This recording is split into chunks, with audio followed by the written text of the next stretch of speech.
پہ برکت نہیں ہے، زیادتی نہیں، برکت ختم ہو گئی. آپ 1970 کی دہائی کو اٹھا کے دیکھیں، 70 کے آس پاس کے جتنے بھی لوگ بیٹھے ہوئے ہیں ان کے 8-10 بچے ہوتے تھے، 6 تو ہوتے تھے کم سے کم، 8-10 بچے ہوتے تھے. ایک میاں کمانے والا، 8 بچے، ایک بیوی، 9 آدمی، 10 آدمی کھانے والے، پورا ہو رہا تھا. آج 10 کمانے والے ہیں پھر بھی پورا نہیں. کیوں؟ برکت برکت برکت ختم ہو گئی. اچھا برکت کس کو کہتے ہیں؟ میں نے اور آپ نے کیا سوچا ہوا برکت ہے؟ اب آپ سنیں، مولانا قاسم نانوتوی رحمۃ اللہ علیہ، دیوبند کے والی، ہندوستان کے اندر باولپوری، اپنا جو باولپور ہے پاکستان کا، یہاں کا ایک نواب صاحب، اس نے ایک لائبریری کا انعقاد کیا، یونیورسٹی بنانے کا فیصلہ کیا، علماء کو جمع کیا. اس نے کہا کہ میں چاہتا ہوں کہ اتنی بڑی یونیورسٹی بناؤں کہ ہر کتاب اس کے اندر ہو، لیکن اس کے لیے ایک پائے کا عالم بھی چاہیے میرے کو، پائے کا عالم بھی. تو علماء نے کہا کہ باولپور کے علماء نے کہا کہ نواب صاحب تم یونیورسٹی بناؤ، ہیرا ہم تمہیں دیں گے، اس میں رکھتا چمکتا رہے گا. نواب صاحب نے یونیورسٹی بنا دی، جامعہ قائم کر دیا. کہا کہ جامعہ قائم ہو گیا، بتاؤ کون سا عالم لے کے آنا ہے؟ وہ عالم ہو، پائے کا عالم ہو. کہا کہ نواب صاحب مولانا قاسم نانوتوی دارالعلوم دیوبند کے جو بانی ہیں، ہم ان کو یہاں لے آتے ہیں اور یہ یونیورسٹی ایسی آباد ہو جائے گی کہ لوگ ان کا نام سن کے یہاں آئیں گے. نواب صاحب نے ان سے کہا کہ بھائی ان کی تنخواہ وہاں پر کتنی ہے یہ تو بتاؤ. کہا کہ حضرت کی وہاں پر دارالعلوم دیوبند کی انتظامیہ ان کو 3 روپے دیتی ہے. تو نواب صاحب نے کہا کہ جاؤ مولانا لوگ کو کہو کہ نواب صاحب تمہیں 100 روپے تنخواہ دیں گے، اور ان کو لے کے آئے. علماء نے کہا کہ اب تو ہم لے ہی آئیں گے ان کو. اب تو دارالعلوم دیوبند کی وفد پہنچا اور مولانا قاسم نانوتوی رحمۃ اللہ علیہ کی خدمت میں اقدس میں حاضر ہوا، سارا معاملہ بتایا کہ نواب صاحب نے وہاں پر جو ہے یونیورسٹی اور اتنی ساری کتابیں ہیں، مولانا آپ ان کتابوں کا مطالعہ کریں گے تو لوگوں کو بھی بہت فائدہ ہوگا، اتنی بڑی بڑی کتابیں ہیں. اور نواب صاحب نے آپ کی تنخواہ بھی 100 روپے مقرر کی، 100 روپے. مولانا قاسم نانوتوی رحمۃ اللہ علیہ نے ان کی بات سنی اور بہت خوبصورت لہجے میں جواب دیا. کہا کہ حضرت علماء کرام میرے یہاں پر 3 روپے تنخواہ ہے اور 2 روپے میرا مہینے کا خرچہ ہے، میری بیوی بچوں کا 2 روپے میرے مہینے کا خرچہ ہے. 1 روپیہ میرا بچتا ہے تو مجھے پورا مہینہ لگ جاتا ہے کسی فقیر کو دینے میں جو مستحق ہو. اب میں وہاں پر جاؤں گا تو 2 روپے خرچہ ہوگا میرا، اور 98 روپے میں پورا مہینہ کہاں پر خرچ کروں گا، کس فقیر کو ڈھونڈوں گا. اس طریقے سے تو میرا پورا سال جو ہے لوگوں کو تقسیم کرنے نہیں لگ جائے گا، میں یہیں پر خوش ہوں. اب یہ 2 روپے خرچہ اور 1 روپے یعنی 25%، 30%. اب مولانا کو کتنی اوپر ہوئی؟ 33 گنا زیادہ. ایک آدمی کی 3 روپے اور 100 روپے 97 روپے زیادہ ہو رہے ہیں. 33 گنا زیادہ جو ہے تنخواہ کو لات کیوں ماری کہ 2 روپے میں 3 روپے میں گزارا بہت اچھی طریقے سے ہوتا ہے. یہ ہے برکت. آج ہم نے کیا سوچا ہوا ہے کہ لاکھ روپے کما لیں، 10 لاکھ روپے کما لیں. برکت نہیں ہے، برکت اڑ گئی، برکت اڑ گئی.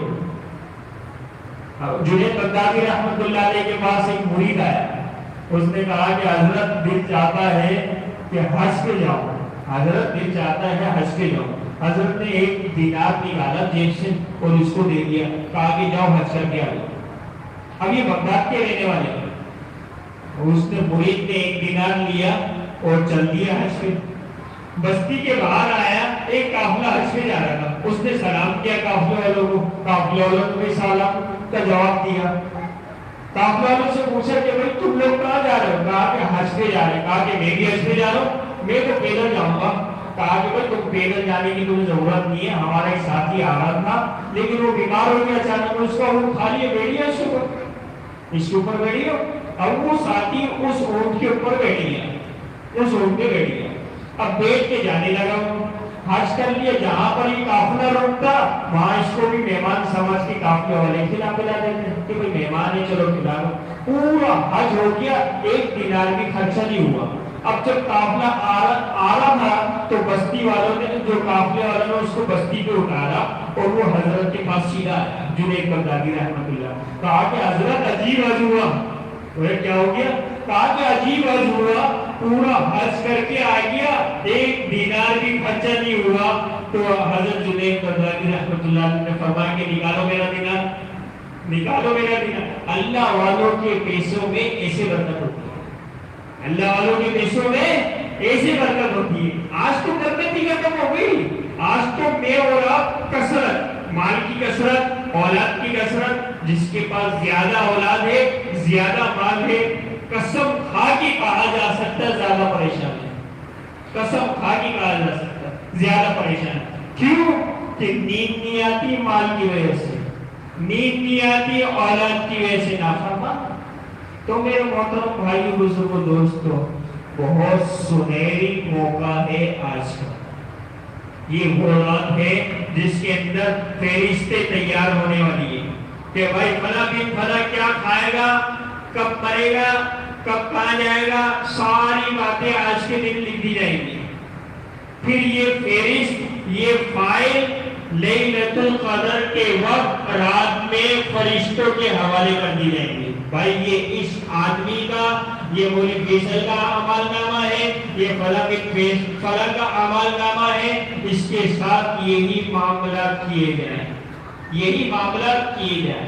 اللہ کے حبیب علیہ الصلوۃ والسلام نے فرمایا کہ کل قیامت کے دن جب میں پیش ہوں اور 15 شعبان کو مجھے اگر بلاوا آ جائے تو میں چاہتا ہوں کہ میرے روزے سے ہوں. 15 شعبان کا دن کا روزہ, قیام اللیل, رات کو اللہ سے باتیں کرنا, اللہ سے ملاقات کرنا, اللہ سے لو لگانا. آج لو لگانے والے ختم ہو گئے ہیں, ہاں چلے گئے. یہ موبائل نے اور دوسری چیزوں نے ہمیں برباد کر کے رکھ دیا ہے. نماز کے فرض نماز کے بعد پہلا ہاتھ کہاں جاتا ہے؟ موبائل کے اوپر, کہ کسی کی کال تو نہیں آ رہی تھی. اب بتاؤ یار نماز میں کہاں دھیان لگے گا یار؟ آپ دیکھو تو صحیح, پہلا ہاتھ جیب میں جا کے موبائل نکال کے واپس اس کو وائبریشن پہ لگا کے جیب میں رکھتا ہے. یعنی 4 فرض جو ہے وہ امام صاحب 7 منٹ 7.5 منٹ میں پڑھاتے ہیں, 7.5 منٹ بھی ہم اللہ کو نہیں دے سکتے. اور ہم دعوے دار کس کے ہیں؟ کیا یا اللہ کو ایسا حکمران عمر بن عبدالعزیز جیسا دے دے ہمیں. ابے بھائی کیسے آ رہے ہیں؟ تمہارے اعمال تمہارے حکمران ہیں, جاؤ کر لو. تمہارے اعمال تمہارے حکمران ہیں. عمر بن عبدالعزیز رحمۃ اللہ نے 7 دینار چھوڑ کے گیا تھا. وہ 7 دینار, 7 دینار. اور ان کے پاس جو ہے عمر بن ہشام تھا, ہشام نام کا تھا ان کا سارا, وہ 10 لاکھ درہم اپنی اولاد کے لیے ترکہ چھوڑ کے گیا تھا. لوگوں نے دیکھا عمر بن عبدالعزیز رحمۃ اللہ علیہ کی اولاد کو 100 گھوڑے اللہ کے راستے میں جہاد فی سبیل اللہ کے اندر صرف کیے, اور ان لوگوں نے ہی ان کی آنکھوں نے دیکھا ہشام کی اولاد کو بغداد کے شہر کے اندر بھیک مانگتے ہوئے. وجہ کیا تھی؟ عمر بن عبدالعزیز رحمۃ اللہ علیہ اپنی اولاد کو نیک بنا کے دیا تھا, نیک بنا کے دیا تھا. تو میرے محترم بھائیو بزرگو دوستو, 15 شعبان کی رات ہے, بڑی برکت والی رات ہے. احادیث میں بکثرت اس رات کی فضیلت وارد ہوئی ہے کہ ہم عبادت کریں اور رو رو رو رو کے دعائیں مانگیں. صرف دعائیں اپنے لیے نہیں بلکہ پوری امت کے لیے دعائیں مانگیں, اور گناہوں سے ایسے توبہ کریں جیسے حدیث پاک کے اندر آتا ہے التائب من الذنب کمن لا ذنب له. گناہ سے توبہ کرنے والا ایسا ہے گویا کہ اس نے گناہ کیا ہی نہیں.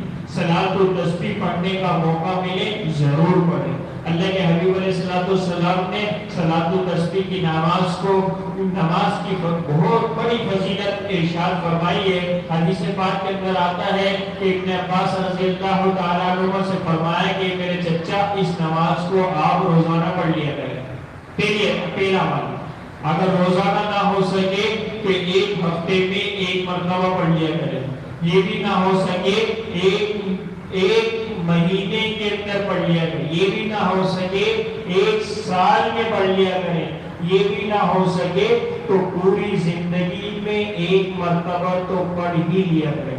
مولانا نذر الرحمان صاحب رائے والے جو اس وقت تبلیغی جماعت کے بزرگ ہیں اور سب سے بڑے امیر بھی ہیں، میں نے خود اپنی آنکھوں سے ان کو روز ڈیلی ظہر کی نماز سے پہلے صلاۃ التسبیح پڑھتے ہوئے خود دیکھا ہے اور بہت دفعہ دیکھا ہے۔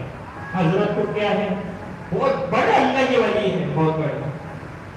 آپ علیہ السلام کی زیارت بکثرت ہوتی رہتی ہے، لیکن ایک عمل کو شروع کیا ہوا ہے اور تا حیات اس عمل کو کرنا ہے۔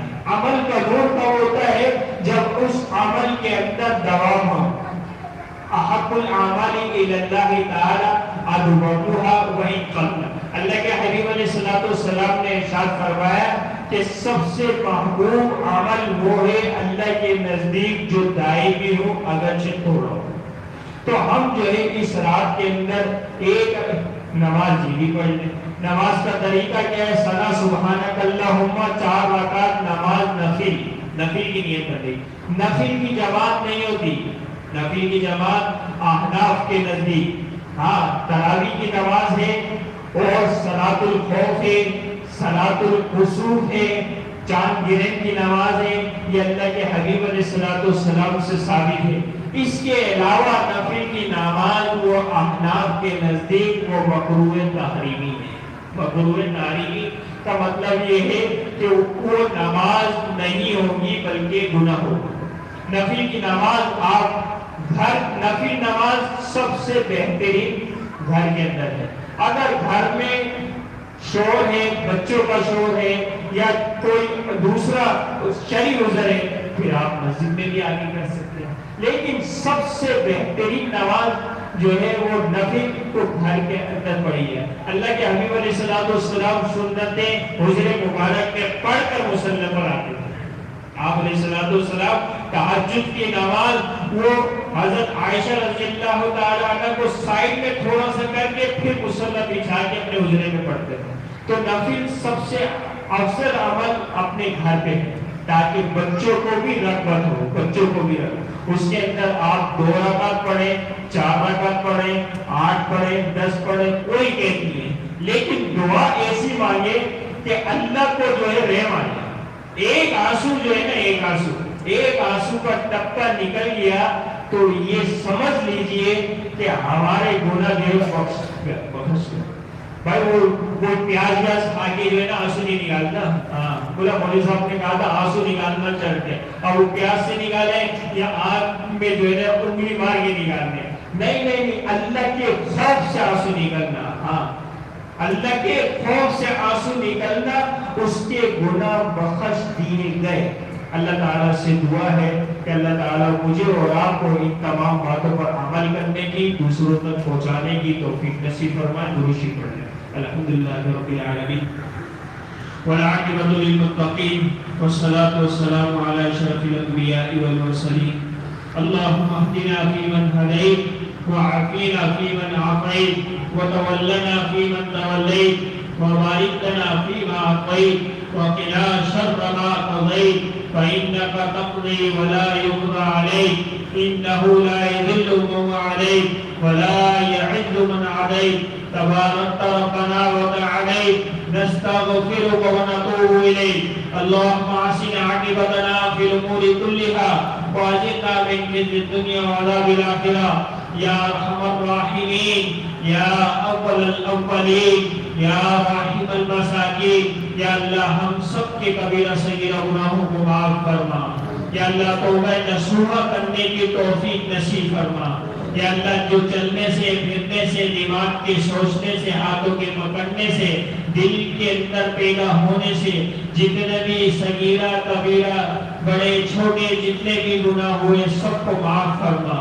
یا اللہ پورے امت مسلمہ کی گناہوں کو معاف فرما یا اللہ پورے امت مسلمہ کے حال کے اوپر رحم فرما یا اللہ مسلمان بہت پریشان حال ہے جہاں جہاں مسلمان پریشان حال ہے یا اللہ سب کی مدد و نصرت فرما یا ارحم الراحمین کل مومنین مومنات کی بخشش فرما کل مومنین مومنات کی بخشش فرما یا اللہ ہمارے والدین کی بخشش فرما یا اللہ ہمارے داداؤں کی بخشش فرما جتنے بھی جس کے عزیز و اقارب دنیا سے رخصت ہو گئے سب کی کامل بخشش فرما سب کو جنت الفردوس میں اعلیٰ مقام عطا فرما یا ارحم الراحمین جو بیمار ہیں یا اللہ ان کو شفاء کامل عاجلہ مستمرہ نصیب فرما یا اللہ جو قرض خواہ ہیں قرضوں کے اندر ڈوبے ہوئے ہیں یا اللہ ان کے قرضوں کی خلاصی کی صورت غیب کے خزانے سے پیدا فرما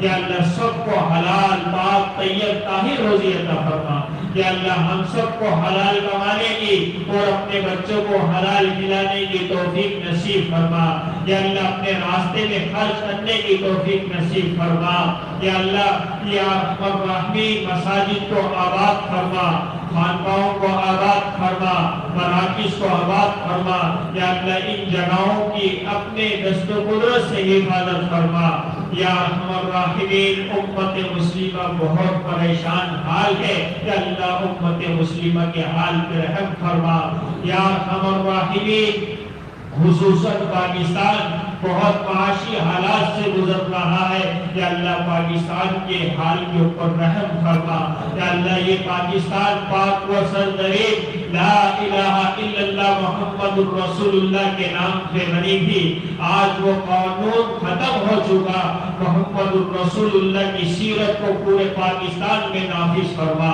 یا اللہ سبق کے طور پہ ہمیں استعمال فرما یا ارحم الراحمین یا اللہ ہدایت کی فضا کو عام فرما یا اللہ ہر چیز کی فضا کو عام کیا یا اللہ تیرے خزانے کے اندر سب سے بڑی نعمت ہدایت کی ہے یا اللہ تو پوری امت مسلمہ کو ہدایت کے اوپر لا دے یا اللہ جس پلیٹ فارم پہ نبی علیہ الصلوۃ والسلام اس امت کو چھوڑ کے گئے تھے یا اللہ سبب کے طور پہ ہمیں اس پلیٹ فارم کی تیاری کے لیے قبول فرما یا ارحم الراحمین یا ارحم الراحمین ہم سب کو موت سے پہلے موت کی تیاری کرنے کی توفیق نصیب فرما ربنا آتنا فی الدنیا حسنہ وفی الآخرۃ حسنہ وقنا عذاب النار اللهم انا نسألك الهدى والتقى والعفاف والغنى اللهم انا نسألك من خير ما سألك منه نبيك عبدك محمد صلى الله عليه وسلم